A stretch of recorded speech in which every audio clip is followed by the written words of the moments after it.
मैं Shishupal Kumar VIP India news से। आज का ताज़ा खबर यह है कि महानगरों में बेकाबू हो रहा कोरोना। देश भर में मरीजों की संख्या 56,000 के पार हो गई है। और देखा जाए भारत के मेट्रो शहरों में कोरोना के मामलों में तेज़ी से इजाफा होने के कारण देश भर में कोविड-19 के कुल मरीजों की संख्या अब तक 56,000 पार हो गई है। भारत में कोरोना के मरीजों की संख्या 56,000 के पार, 16,000 से ज़्यादा ठीक भी हुए हैं। दिल्ली, मुंबई, अहमदाबाद और चेन्नई जैसे शहरों में तेज़ी से बढ़ रहे कोरोना के नए मामले। केरल में लगातार दूसरे दिन नहीं मिला कोरोना का कोई नया पॉजिटिव केस।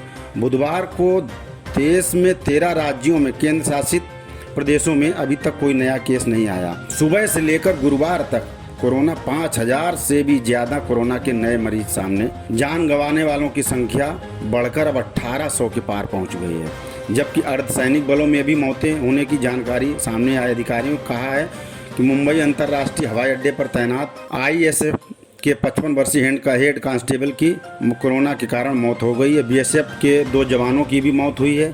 BSF में संक्रमण के 41 नए केस सामने आए, जिसमें इस बल में संक्रमण के मामले बढ़कर 193 हो गए हैं। अब कोविड-19 के खिलाफ लड़ाई में अग्रिम मोर्चे पर तैनात बड़ी संख्या में स्वास्थ्यकर्मी और सुरक्षा कर्मी हाल में कोविड-19 से संक्रमित पाए गए। एक अधिकारी ने कहा कि अकेले महाराष्ट्र में 531 पुलिसकर्मी कोविड-19 से ग्रस्त हैं। अस्पतालों में इलाज चल रहा है। 51 अधिकारी हैं और 480 कांस्टेबल शामिल हैं। इन पुलिसकर्मियों में से अभी तक 39 ठीक हुए, जबकि 5 पुलिसकर्मियों की मौत हो गई। मुंबई में धारावी झुग्गी बस्ती में 50 और व्यक्ति कोरोना वायरस संक्रमित पाए गए, जिनमें धारावी में संक्रमित व्यक्तियों की संख्या बढ़कर 783 हुई। दिल्ली में भी 30 से अधिक पुलिसकर्मी कोविड-19 से संक्रमित पाए गए। एक सिपाही को मंगलवार शाम को मौत हुई थी।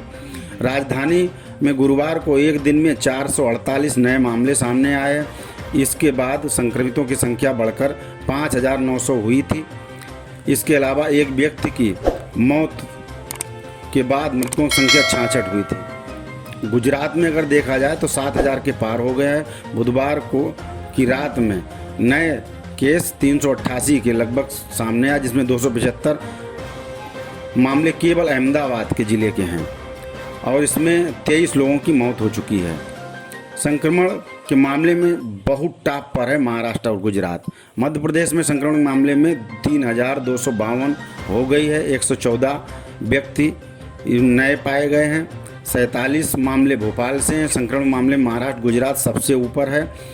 तमिलनाडु में 5,000 के पार हो गई है, क्योंकि दिन में वहां 580 नए मामले सामने आए हैं। दक्षिण राज्य में मृतकों की संख्या 37 हो गई है, क्योंकि दिन में 2 और महिलाओं कोविड-19 के चलते। अब जिसे एशिया का सबसे बड़ा सब्जी बाज़ार माना जाता है, चेन्नई कोयम्बेडू में, वहाँ पे 3,822 है, जिसका अभी इलाज हो रहा है, जबकि समग्र मामले में 5,409 हुई। तो ये तो रहा कोरोना का अपडेट कि किस तरीके से बढ़ता जा रहा है। और सबसे बड़ी बात कि एक दिन में 5,000 मरीज का आना ये बहुत बड़ा घातक है। राजस्थान में रिकवरी रेट पूरे भारत में बढ़ा है, सबसे अच्छा है यहाँ का। 52% लगभग लोग ठीक हो रहे हैं। यहाँ केस ही हैं करीब 3400-1740 लोग ठीक हुए हैं। यह है राजस्थान।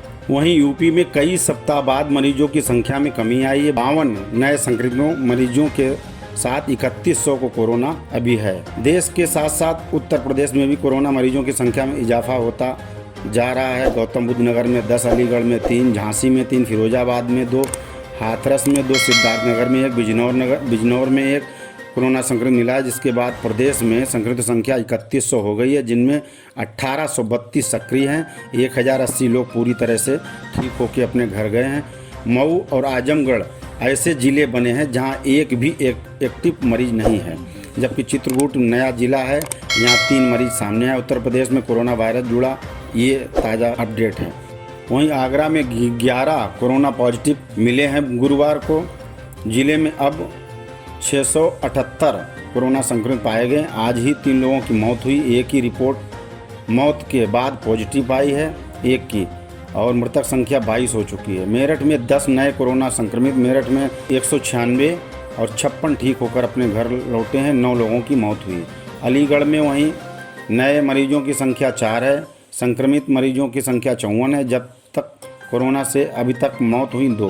प्रयागराज में 2 कोरोना संक्रमित की पुष्टि हुई। जिले में अब कुल संक्रमित संख्या 17 हो गई है। गाजियाबाद में 2 और मिले हैं और वहीं गौतम बुद्ध नगर में 10 संक्रमित है। गुरुवार को 10 नए मिले हैं। फिरोजाबाद में 2 और मिले हैं। बांदा में 2 लोगों को कोरोना की पुष्टि हुई। जालौन में भी बीएसएफ के एक छात्र में कोरोना पाया गया। बिजनौर में भी 1 संक्रमित मिला है। सिद्धार्थनगर में 1 और कोरोना पॉजिटिव मिला है। झांसी में 3 और कोरोना पॉजिटिव मिले। अलीगढ़ में 3 कोरोना पॉजिटिव मिले। हाथरस में 2 कोरोना पॉजिटिव मिले हैं। यूपी में अब टोटल लगभग 3100 हो गए हैं, जो कि ये गंभीर विषय तो है ही, लेकिन बस यही हम चाहेंगे कि सब लोग अभी जितना हो सके उतना डिस्टेंस बना के रखें और अपनी सेफ्टी ही पूरे हमारे देश की सेफ्टी है। आप खुद की सेफ्टी रखें तो देश की सेफ्टी अपने आप होती चली जाएगी। वहीं औरंगाबाद महाराष्ट्र से आज नई खबर आ रही, बड़ी दर्दनाक घटना हो गई। वहाँ पे 15 प्रवासी मजदूर एक ट्रेन की चपेट में आ गए। घटना औरंगाबाद जिले की है। सभी मजदूर पटरी के सहारे अपने घर मध्य प्रदेश लौट रहे थे। थकान की वजह से सभी मजदूर पटरी पर ही लेट गए। सुबह 5:15 बजे एक ट्रेन वहाँ से गुजरी। मजदूरों को संभालने का मौका ही नहीं मिला। सभी ट्रेन की चपेट में आ गए। रेल अधिकारियों ने घटना की पुष्टि की है। वहीं बनारसी में बाबा विश्वनाथ की सप्तऋषि आरती सड़क पर ही की गई। नया विवाद सामने आया कि विश्वनाथ मंदिर में ज्ञानवापी द्वारा एक अर्चकों ने सड़क पर ही भगवान शिव के पार्थिव शिवलिंग की स्थापना की और आरती की। इसको देखते हुए सप्तऋषि आरती करने वालों में प्रधान अर्चक गुड्डू महाराज ने बताया कि ये आरती उनके परिवार की तरफ से बीते 300 साल से की जा रही। इस आरती में प्रशासन से कोई सहयोग नहीं लिया जाता है। विशेष तरह के मंत्र उच्चारण के साथ जब आकाश में सप्तऋषि तारा निकलता है, उस समय उन ऋषियों के प्रतीक स्वरूप आरती की जाती है। उनका परिवार इस परंपरा को निभाता आ रहा है।